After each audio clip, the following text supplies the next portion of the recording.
Welcome everyone to our October Innovation Forum meeting. Still hard to believe we're already in October and 2025 is around the corner. Without further ado, I'd like to introduce our guest speaker. We are joined by Harry Lucas, who is the co-founder of Fazio. So Fazio, just to give a brief overview, is a customer collaboration workspace, and it's really tailored for industrial manufacturing, and it's geared towards enabling manufacturers the time and the capacity to focus on what really matters. And Harry's going to share a bit more about what those three tenets are, and as well as the exciting things that are going on at Fazio. So with that, I'll go ahead and hand it over to Harry. Thanks so much for having me here, guys. As Norm was just saying, my name is Harry, and let's see, there we go. I'm on the next slide now. Good. And I'm the CEO and co-founder of Fazio. My background, you can probably tell from my accent, I'm not American, I'm Australian. I graduated in mechatronics engineering and network security from the University of Adelaide. And I've worked for the European Space Agency and JP Morgan prior to starting Fazio. In relation to those three tenets that Norm was just talking about, we call them the three virtues of manufacturing. So the three virtues of manufacturing at its core, in Fazio's view, the three most important things that you can be focusing time on and spending your time on as a manufacturer. And that is making stuff, building relationships with clients, and educating customers and community about what it is that you do. In many ways, you can abstract this a bit. So you've got making stuff is really operational, and then building client relationships, that's like sales, marketing. Same thing with educating clients, with customers and community. So this is like the three high value activities a manufacturer can be focused on. Some examples of the things that we view as being less valuable that we can help in automating is things like scrolling through emails, trying to recheck requirements because someone's missed a requirement or it got lost in the CRM or something. And now we're trying to build consensus with the customer about about where a mistake has happened or something. It could be double booking invoices into an accounting system, or it could be fielding checking calls and manual status updates and whatnot. In some ways, it's actually better to describe in the case of the things that are better to be automated than it is these three tenets. I think people generally agree on the importance of these three things, but this sort of condenses it down into some of the things that we can automate for manufacturers. So I want to start by walking through a dream production project. And this dream production project is a dream for a manufacturer. Everything goes perfectly, right? The customer reaches out to you as a manufacturer with a project in mind, and they include everything in this project. So all of the details around what needs to be manufactured, the materials that are inside of it, super well specced out. And the manufacturer receives this and responds to the request for quote with a really accurate quote that the customer is happy with the price and everything's all good. Customer decides that everything's good, let's send through the purchase order. And they send through the purchase order, production starts. There's no problems with production. The production team understands all of the requirements, right? And then the final product is completed and shipped to the customer, and it arrives and the customer's happy, there's nothing missing, right? And that's the end of it, right? That's how a project should run. Sadly, in practice, it doesn't usually work like this. It usually looks something a bit more like this. So you've got a customer inquiry, they reach out, you respond with an RFQ, and they say, oh my God, it costs so much. Actually, I can just buy the parts from my hardware store or something, commercial off the shelf. Or they realize they want something different. The manufacturer realizes, oh, actually, this project fundamental law of physics, and we need to change everything that you want here. And there's this back and forth circling on RFQ, quote, RFQ, design iteration, quote. And so you've got this back and forth that's happening until you finally get to the point we have a purchase order, right? And so you think, perfect, we're ready and we're good to go. We can start making this thing. But no, the customer changes requirements again at the last minute, and you circle back around to the RFQ stage, and then you get another purchase order, which you then start producing, only to realize that 2 weeks later, there was an email that was lost in the CRM that the sales team forgot to forward to your engineers, and that you've now been producing the wrong part for the customer for the past 3 weeks. The key in this, and this could go on and on, all the way through to, did the parts arrive at the customer's office as we expected them to, right? The key in this is that it's not linear, it's cyclical. And so it's not simply that it starts with the RFQ and goes to the purchase order. It's that these things feed into each other. The customer may not know and understand their requirements. And so you have to increasingly work with them to bring those requirements out. You need to price check them regularly. And so you need to have a cycle of development that you do with the customer. So we kind of group these problems into a few different territories, which we call RFQ hell, revision purgatory, and production pandemonium. And you can see actually just by this grouping where some of the issue is. It's that ideally you'd have all of your revision purgatory before you had RFQ hell. But of course, you have competitors that are also responding to these RFQs. And so you want to qualify this customer and start the conversation with them early. And so you don't actually get the opportunity to have that back and forth before you respond to the RFQ. Hence, you need to have this cyclical process. So let's take a deep breath for a second. This process is full of mayhem. And honestly, I think that the cyclical nature of it is never going to change. But what I think can change is the way in which we handle it from a software standpoint and from a business workflow standpoint. So the process that we advocate for in Fazio is a cyclical handling of the request for quote, design revision, and customer feedback. The idea is that the first version of the project is not necessarily going to be the version that goes into production. It may not contain, the customer may not have communicated all the requirements. You're sort of trying to get the production requirements to match the project requirements. And eventually you do end up with some requirements, such as like, it could be a CAD file. It could be the kinds of materials that you'd like to make this part with. It could be requirements for certain certification standards being applied onto the part. And so all of these requirements then need to be passed through to the production team. So what you have here is the production workflow, right? These are all of the different workstations that are being used to manufacture this part. And on the left, you have this process that we have done to finalize or iterate on the requirements of the project, and then the individual output requirements that have come from the customer. What do I need? And on the right-hand side here, you have your quality management system. So you, of course, have to, you're going to have all of your shall statements inside of your quality management system. So each program that I produce for my CNC shall be version controlled, right? And you've really got your production workflow sandwiched between both of these things, the QMS on one side and the requirements of this specific part on the other. And so you need to have a single system so that the production staff are able to comply with both easily and without needing to, the QMS is often a very long document that takes time to learn. At the same time, it can be difficult to get the right information to the right people at just the right time on the production floor. So what I'm going to do now is I'm going to go into each of these individual areas, right? So RFQ hell, revision purgatory, and production pandemonium. And we're going to address for each of these, what are some of the ways and the things that we can do to be able to help alleviate some of the issues there. And we're going to start with RFQ hell. So why do we get into RFQ hell? Quoting can be quite slow. It takes time to produce a quote. In some cases, you may even need to do the manufacturing work before you actually, or you may need to do the design work before you actually get to a price on what this is going to cost. It can require the use of many different software packages. And so you've got your CAD software, you might have a pricing spreadsheet, you're going to maybe have separate quoting software that you used, accounting software. There's a lot involved in it. And then probably most importantly, the customer often just misses requirements. Like when they're reaching out on your website or via the phone or via email or something, they're going to highlight the things that excite them or that are important about their project.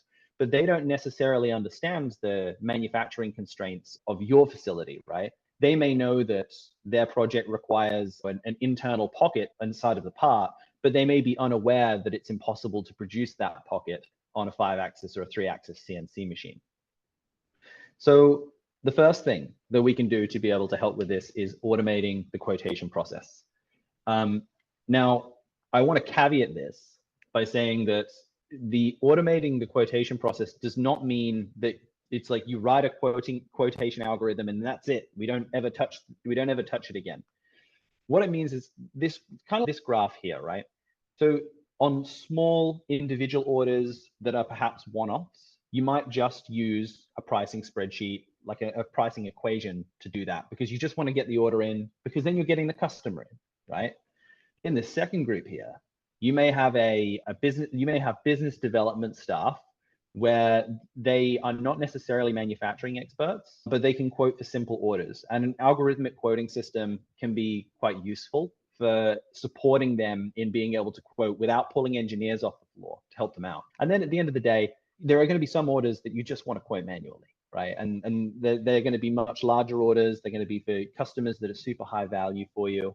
And the key point in automated quoting is to basically take all of those smaller jobs that are currently drawing your engineers off the floor, automate as many of them as possible. The next bit is we can apply some of the new generative AI technologies to help pre-vet the project before a customer sees it. And what do I mean by this? It's actually quite practical, and I'm going to show you how it works in a moment. But the idea is that we want to probe the customer for their requirements when they're submitting the project, right? It's not necessarily that that AI is going to completely get all of the requirements perfect for you. It's just that sometimes when a customer reaches out, there are some obvious questions that would be really useful for you to know upfront before you start having that detailed conversation with the customer.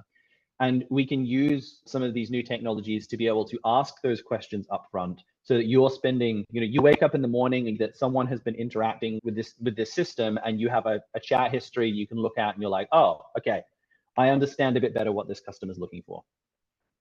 So I'm going to show you briefly what this looks like. Firstly, starting with the quotations, and then going into the chatbot. So let me I think you guys should be able to see this screen now.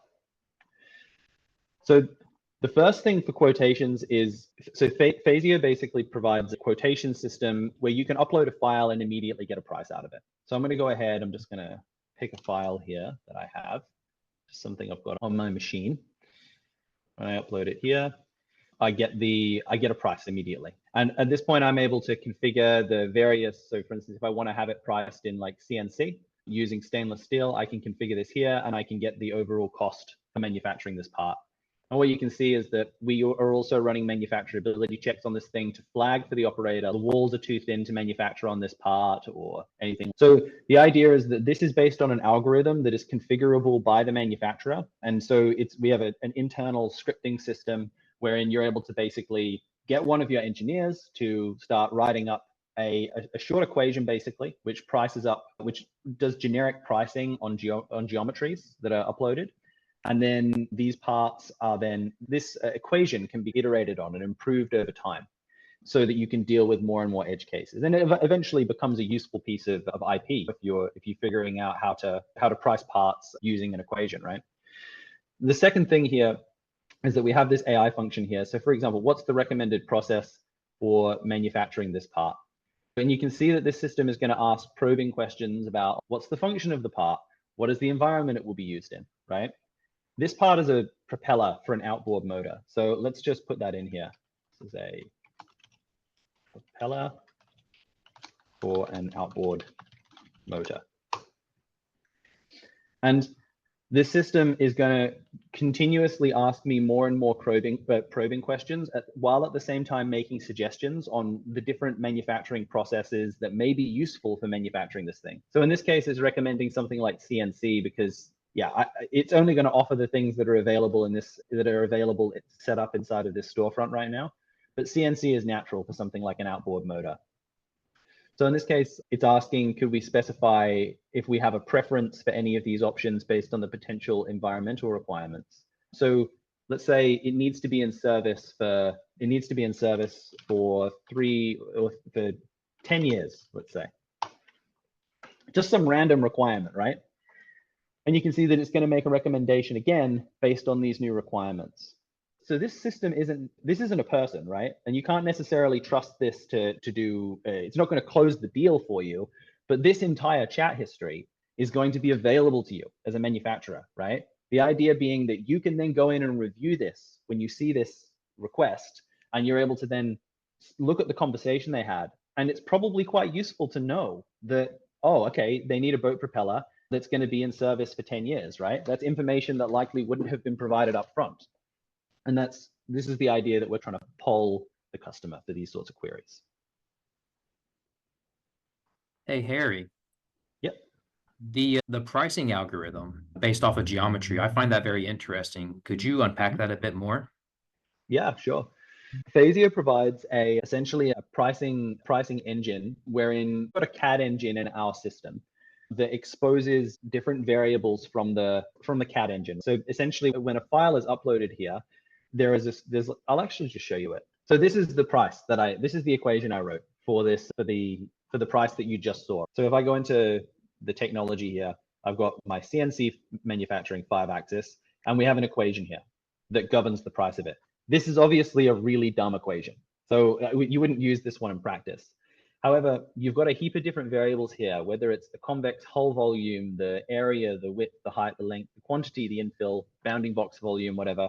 The system has syntax highlighting. You can define sub-equations if you want to. The idea is that it's supposed to be a tool set that you can give to an engineer, and they're going to be able to go in and understand, they're going to be able to go in and use their experience and put that into an equation, which will then be completely customized to your business and can be used for providing automated quotations. Does that make sense? It does. It does. Thank you.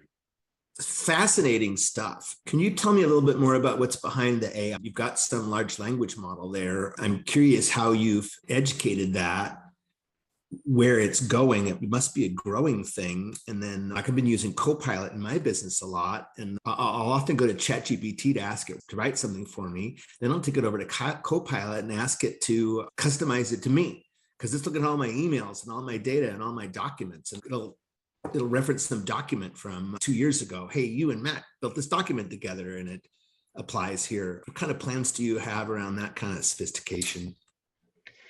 Yeah, so at the moment, the way that system works is it's drawn from we draw data from the data sheets. So for instance, if you manufacture using stainless from a certain company or something, you basically provide the data sheet to us, and we're going to then, it's tailored to what you offer as a manufacturer. So it's drawn all from there. In the long run, just going back to this here, our goal is to basically augment this entire loop with the AI system. So we want it to be at the point where if a customer sends you a message, then the system should be able to look at the existing requirements document and then look at this message and then say, oh, hey, it looks like this is a substantive change in the requirements document. So I'm going to flag that.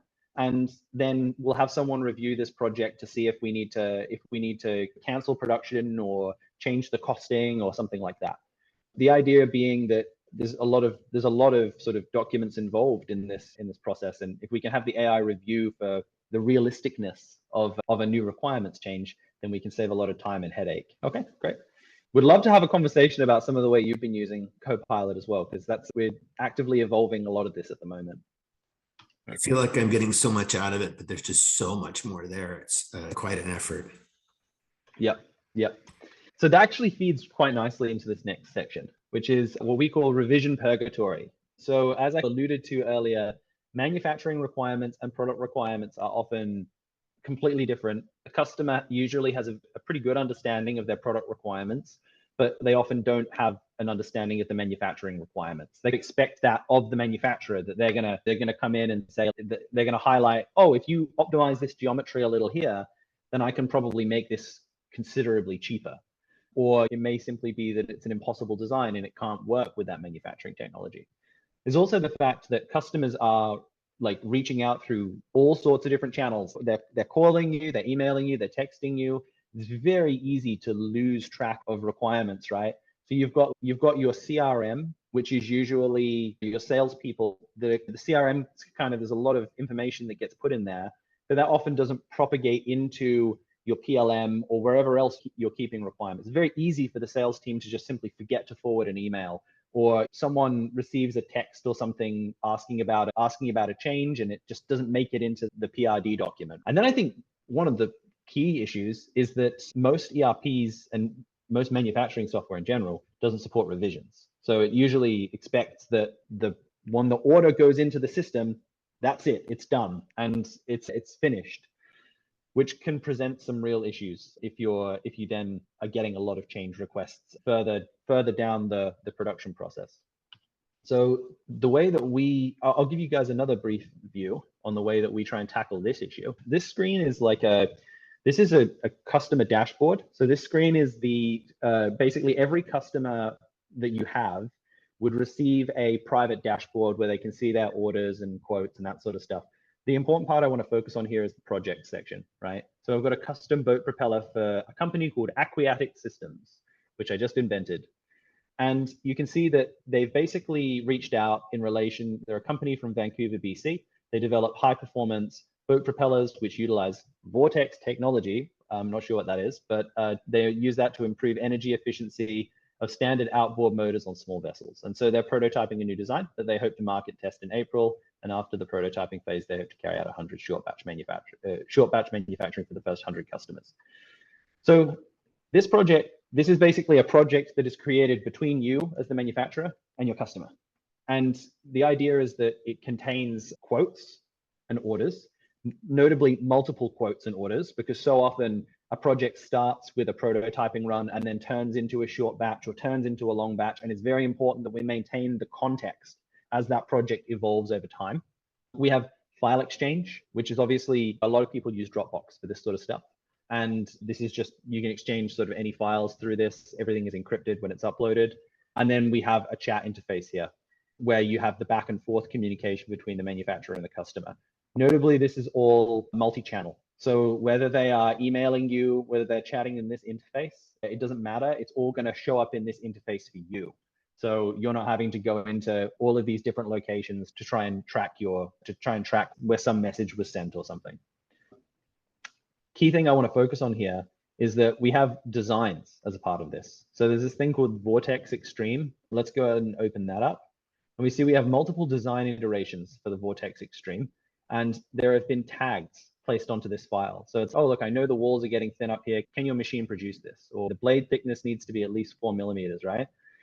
So if I had a query about this, because I'm logged in as the customer right now, right? If I had a query about this, I'd say, I can just right click this. I say, can you make this less pointy?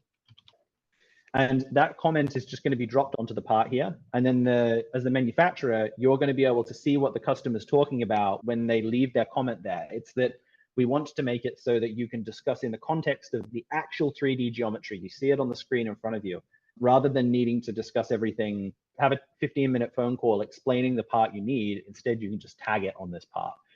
That serves a dual purpose, which is that you can firstly build consensus with your customer faster, but also it makes the audit trail much nicer, because you can really point to, if you want to look at this, if you look at this chat history, you're going to see, if you look in a year's time, you're going to see really exactly what people were talking about at every stage of the design iteration process. And Dave, when I mentioned before about like using AI in the requirements process, this is really what I meant, which is that by having this as a multi-channel interface, right? So that you've got the emails coming in, SMS coming in, all of this stuff. This forms the foundation of what will become a requirements document. And then that can be used to then, we can apply AI in ensuring that that document evolves automatically over time. Question, Harry, but you just got my brain spinning on all the potential behind this, right? I'm sorry, it's fascinating what you're doing. And there's so many instances of people bringing AI into what they're doing and making it smarter. It's like just the cusp of something really wonderful. This is cool. Excellent, glad you like it. Yeah, so let me just switch back to the slideshow. So this is the sort of the final section, which is production pandemonium. Why do we get into the production pandemonium? Well, it's because the QMS is often a written document which needs to be interpreted. It contains a bunch of shall statements, right? And those shall statements need to be interpreted by the people who are working on the production floor. Also, so that's we call it the production sandwich. On one side, you've got the QMS, right? And you've got the workstations that are the middle of the sandwich, right? And on the other side, you have the part requirements. So the workstations and the production process is sandwiched by the QMS and the part requirements.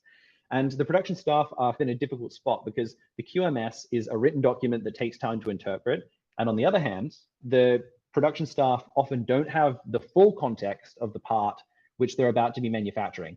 And if they're pumping through like hundreds of parts a day, they're spending more time looking up requirements then they are actually they've got to do QC on this part, right? So they pull up the part in front of them, and then they need to go and check the 2D drawing to see if the circularity, if there's a tolerance on the circularity of one of the diameters on the part. And it's going to take them more time to pull up that document than it is for them to actually do the test. And unfortunately, there's so many of these things that need to be done that oftentimes it's an intuitive game. You can flag a part as being like, oh, this is a critical part, we've got to be really careful with this part. But it's not necessarily that there's a systematic approach to ensuring that there's checkpoints. There's checkpoints at every point of the production process. I think the last thing here is that there's often limited visibility on workstation activities. You can't necessarily audit and look back and say, oh, on the QC station that day, we had Harry, and Harry messed up one of these. He didn't properly check the quality of this part or something. It's no easy way for us to look back and see, are there any other affected parts? Do we need to see if Harry also mixed up something else, right? So auditability is a real issue there. Now, I would love to show you guys a demo, something like this, but I don't so much have this. We could go deep on that. Something we're still evolving on, and we're still improving inside of our platform. But yeah, we essentially have a workflow management system inside of Fazio that we're trying to feed the PRD and requirements documents into. I have a couple of questions. Sure. First of all, this has been an amazing look at maybe the inside baseball, so to speak, of manufacturing. And that is, it seems like that there's so many different people or parts or departments involved in this whole process. There's the sales department, there's the engineering department, the customer has their CAD drawing. And so it seems like what you've illustrated is that it tends to be a reactionary process all the way through, and nobody fixes it because the salesperson sees his part, but he doesn't always feel the pain of the engineers. And the engineers, they don't always see maybe the confusion or reaction going back and forth between the salesperson and the customer. So it's a situation where there's so many people involved. And you mentioned that sandwich idea that now we have operational parts in the QMS system, and we've got the work requirements. There's so many moving parts in this thing that unfortunately, if we don't get control of it, we end up in a very reactionary mode of putting out fires all the time rather than having a relatively flow process. I'm just curious, who hurt you so bad that you figured out a solution for this? I actually, to be honest with you, it's that Fazio really started doing a lot more of the quoting side of things. And we very quickly realized that you can't do quoting without requirements, because quoting is a requirement. The cost is a part of the requirements. And then when we got into that, we realized that it's okay, there's all of this mayhem kind of propagates downstream. And so if you can really nail the requirements, then you can, to some extent, bring order to that chaos. Yeah, I spent quite a lot of time at manufacturing facilities. I've been blown away by it. Yeah. This is really an amazing solution. And like Dave said, it's really got my mind spinning in terms of the opportunity to not let that mayhem flow downstream, right? To solve it at the very front. But we were touring a manufacturer, the box maker, which was an amazing experience. They talked about something you're offering here, and that is they went from everything being a customized quote to a automated quoting system. But I think that's very difficult for a lot of manufacturers because that took them a lot of time. They had to hire programmers. There was maybe years in the development of that. And it seems like you're offering somebody a relatively easy solution for automatic quoting. Am I wrong about that? No, that's exactly what we do. That's exactly it. So it's usually, there can be a little bit of back and forth. Sometimes we help out with some of the algorithmics in the beginning, but yeah, the idea is basically to try and just take the weight of some of those smaller orders away so that the team can be focused on the really high value orders that come through. And I'll just mention one more thing is it seems like that this process, the fact that maybe me as a customer could interact with an AI to work out these requirements, and the AI could tell me those walls are too thin or the machines can't do something like this. The fact that I could have that conversation with an AI just seems like with people, it's really hard because we get distracted. We have 100 things to do on our desk. We don't get back to that call for 2 weeks. But this kind of shortens the whole time the whole time frame for the customer. Is that part of your vision as well?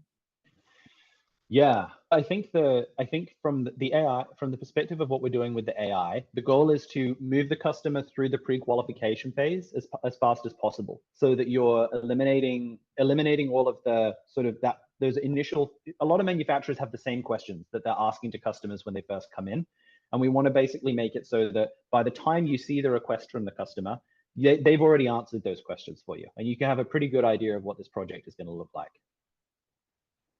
Wow. So at what point would, if your system is doing the quoting, at what point would this go to, say, engineering or production? I'm just imagining the process is much faster, a lot smoother. Yeah. So you still have the same sort of sales process of going through like your B2B ordering flow and that sort of stuff. The main point at which you usually have to pull engineers into it is, so Fazio is designed to box out simple quotes. So the idea is that simple quotes can be done in an automated manner, but once it becomes too complicated, it should be escalated to an engineer. And we have controls to enable you to do that, whether it's based on the order quantity, whether it's based on the order value. The system simply will create a project and flag that with the engineer when that is the case, rather than enabling them to actually just go through the entire quote process. Is there going to be, and sorry to dominate all the questions, I hope other people have questions, but is there going to be a connection to an ERP system at some point where maybe this order is also scheduled at the same time? I'm trying to picture the workflow, but if it could say, this is your product, this is your price, and this is your estimated delivery time, that would be crazy. Yeah, we already have integrations with the ERP systems. We integrate with, there's of course a heap of different accounting systems, but we've got, when people onboard, and we've got a few customers, in fact, already that are using large ERP systems that we're integrated with. Okay. So that's standard practice for us. Standard practice. Okay. Wow. Thank you. I've only got a couple of slides left, but yeah, in all, why does this all matter?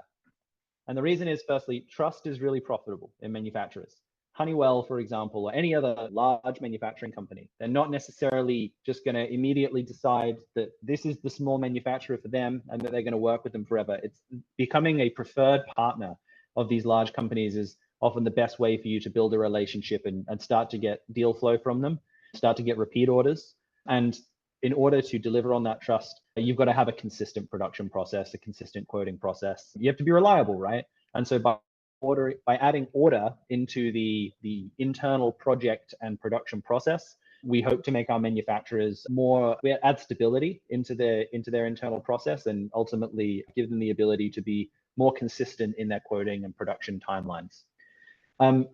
Something else that's important here, which often can be a tricky one, is sometimes customers have to be held accountable to the requirements that they do set, because there are plenty of times where customers set either unrealistic requirements, or they think they've set requirements in a certain way when they actually haven't.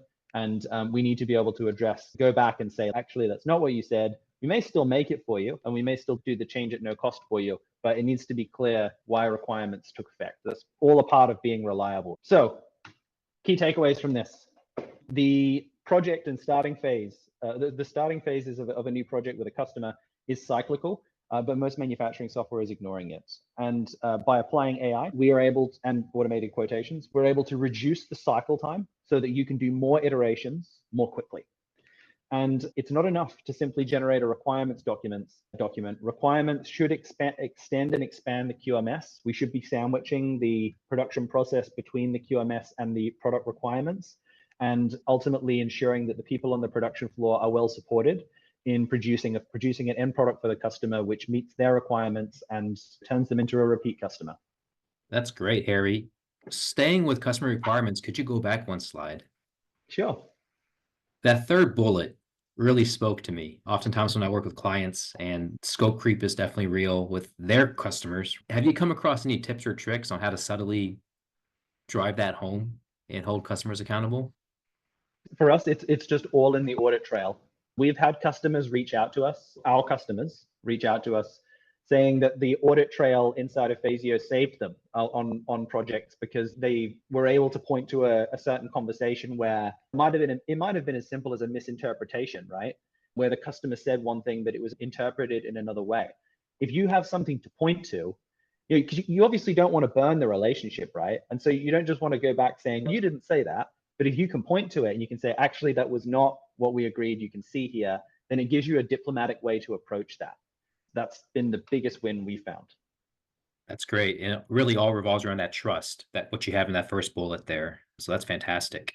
I think just to echo Kirk and Dave, my mind is spinning as well. A lot of exciting things. And I think we're all feeling it, right? When we talk about innovation and how quickly things are evolving and the advancements that we're experiencing. I as well, using Copilot and ChatGPT, it's almost like data overload and information overload. So I definitely appreciate you, Harry, for coming in and sharing a bit more behind the scenes on your solution and how you're leveraging innovation to help your customers.